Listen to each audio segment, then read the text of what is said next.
Hello metalheads, welcome back to the channel. A couple of hours to spare, so a bit of a tramp around the fields. I'm in a field here that has never produced that much, a couple of coppers and whatnot, so we'll give it a wee whiz round for a couple of hours, see how we go. So anyway, enough rambling from me, on to the first.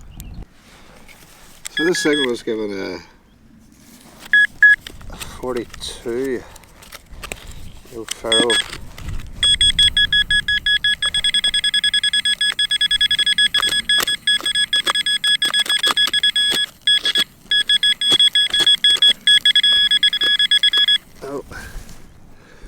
See a bit of what looks like green patina. Just give that a wee nudge out.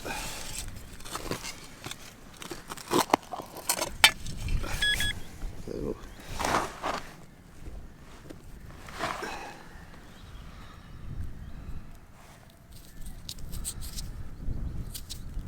Pond.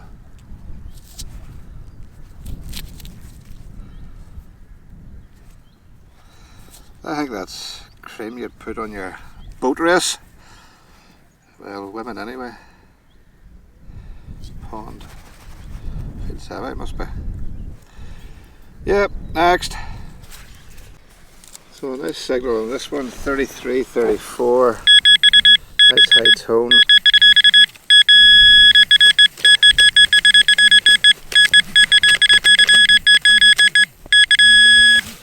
Give that a wee nudge out.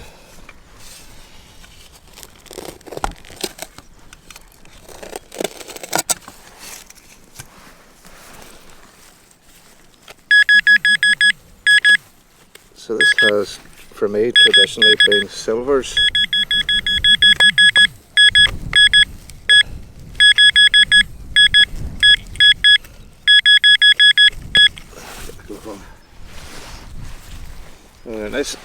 Nice silver coin or a hypodermic needle that will stab me. But that these gloves will give an awful lot of protection. Ah, you bastard! Yeah. Yeah. Next. Or as Adam would say, onward! Onward! So this one was giving me 42. And it's just looks like a, let me get into the camera here. Alright, you can't see with the screen with the sunshine so bright.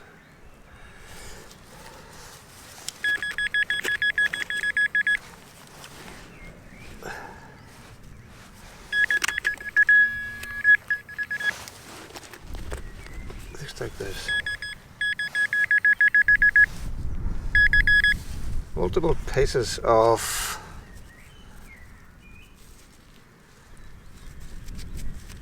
I don't know, it looks like it might have been a little brass container of some sort, or curved like a pot. Who knows? Oh! Oh! Coin spill.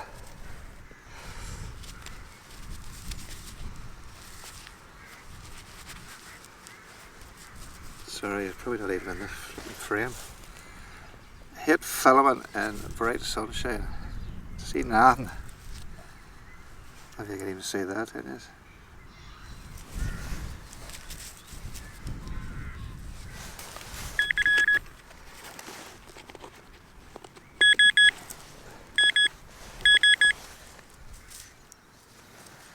There's 3 coins. And more signals.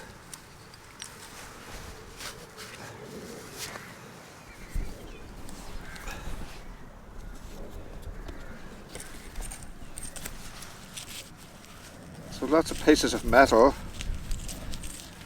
Almost like a little pot. A little piece of pottery as well.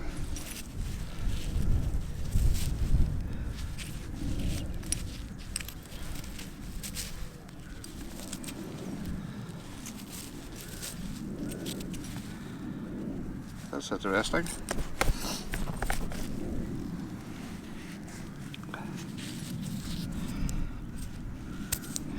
A bit crusty.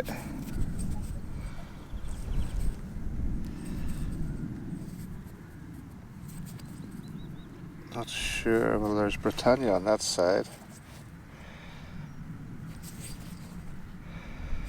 I can't see anything in this bright sunlight on this wee screen.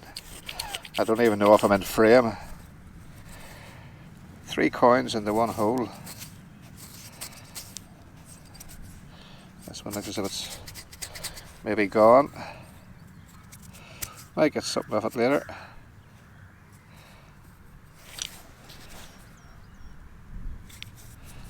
For a wee bit of detail on this one. Looks like a wee George VI, yeah.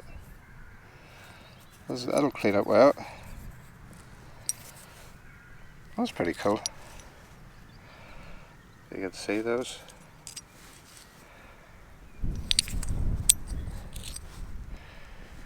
Yeah, wee coin spell, purse spell, whatever. 2.5 newps. Excellent. So 35, all bars to the right. Oh, just popped out immediately. Oh, very nice. Little sixpence.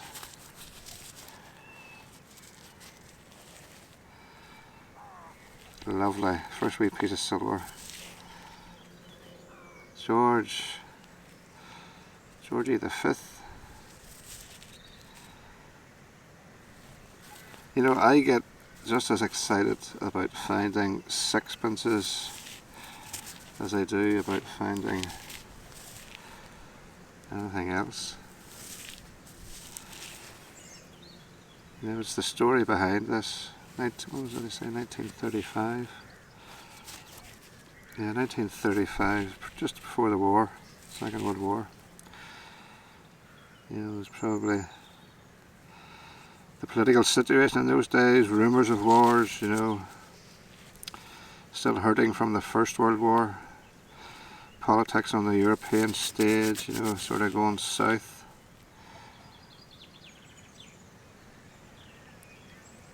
That's lovely. I mean, who had this in their hand all those years ago and dropped it? Was it there? Did they get it in change for something? Did they buy a... Obviously purchasing power for a sixpence in those days was quite considerable. You could probably get sausages, lamb chops, and still get change. That's lovely.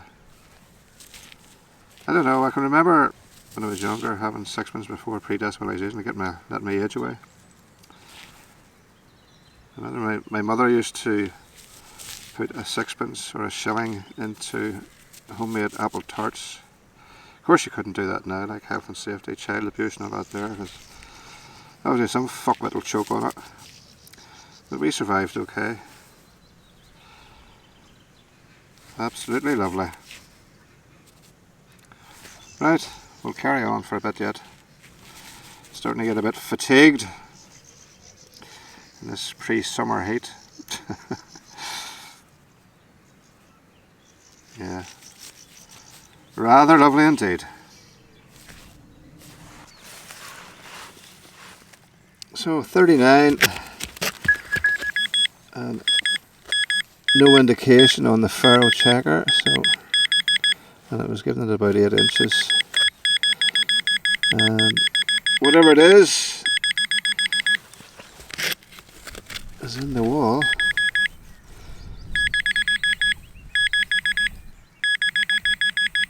What I've learned with this here pinpointer is you can actually use just this end here and it gives you an idea of the size.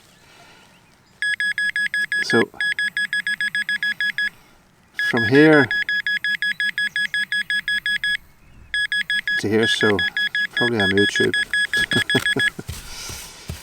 Or else I'm just talking bollocks as usual.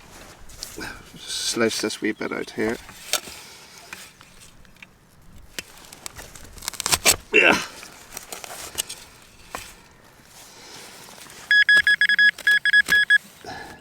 Oh.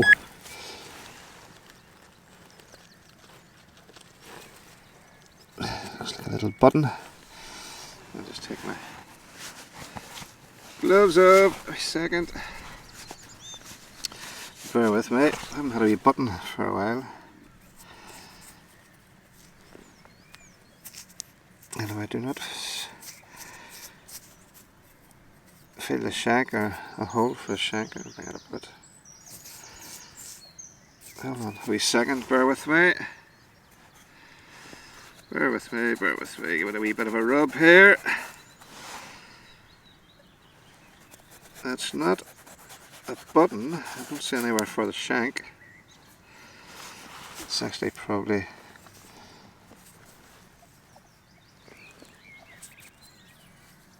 Oh, wait a second, I can see a little bit of detail in that.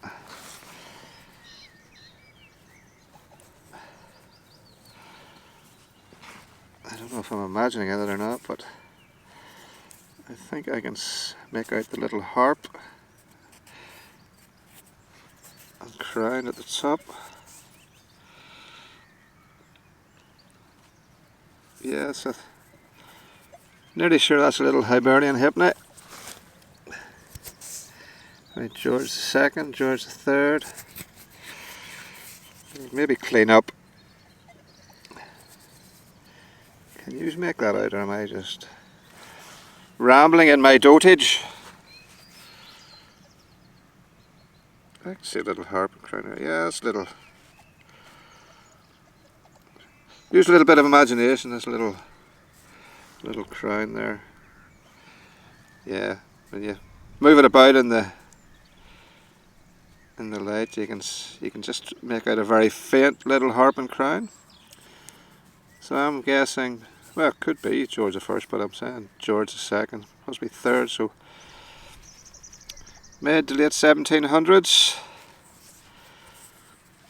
And the good thing about that was it was down about 8 inches, and although the ferro checker didn't give me an indication of whether it was ferro or non-ferrous, but because I used the 6-tone program, the tone told me it was going to be something reasonable. Then again, it could have easily been a reasonable new tube. But with the good signals, even if you don't get the ferro checker indicating, the tones would make you dig it. And sure, if you don't dig it, you're never going to find anything. Yeah, definitely a little Hibernian. Love these here. These are a nice sort of a bit of coinage to find. A lot of history behind them.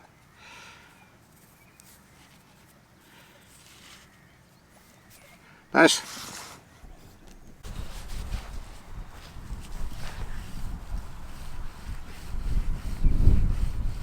So here's an absolute belter of a signal. 45, 46. Full bars to the right. We'll just pinpoint that. Just there, so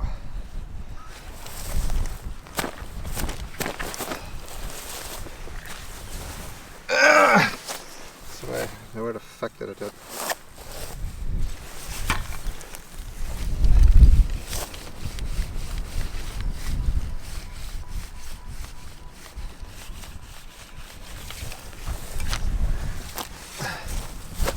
It was about here, wasn't it?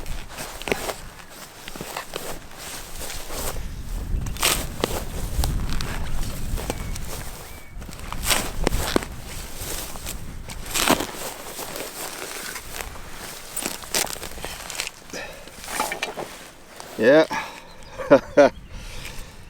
yeah, that was a good live dig. Not unexpected though. Jam jar lid, possibly. Normally you get the wee guy.